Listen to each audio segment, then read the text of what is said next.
Employés congédiés, portes fermées. Les activités sont au ralenti ici au siège de Nature Tropicale ONG. Ceci pour éviter la propagation du coronavirus.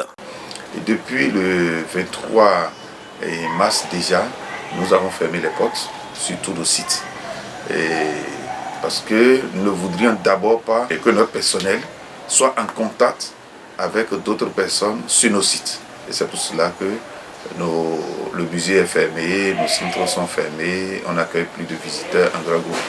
Le personnel est mis en congé et ce qui se fait aujourd'hui, c'est le télétravail.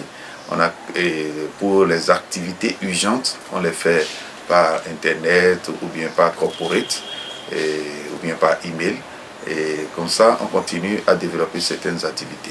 Difficile et contraignante situation qui a aussi des répercussions sur la communauté locale. Nature Tropicale gère sur l'étendue du territoire national et surtout à Cotonou, Grand Popo et Rossy, des centres d'éducation environnementale. Vous savez que c'est des centres qui accueillent beaucoup de visiteurs et surtout des enfants. Et pour des sorties pédagogiques, pour la découverte de la nature, nous accueillons de grands groupes. Et la période de février, mars, avril, c'est la période où nous recevons beaucoup d'enfants qui viennent pour les sorties pédagogiques. Malheureusement, c'est pendant cette période qu'il y a la pandémie.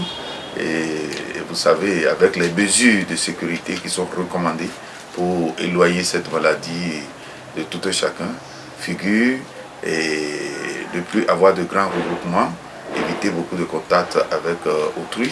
Et je crois que déjà, voyant cela, ça a déjà un impact important sur les activités que nous développons.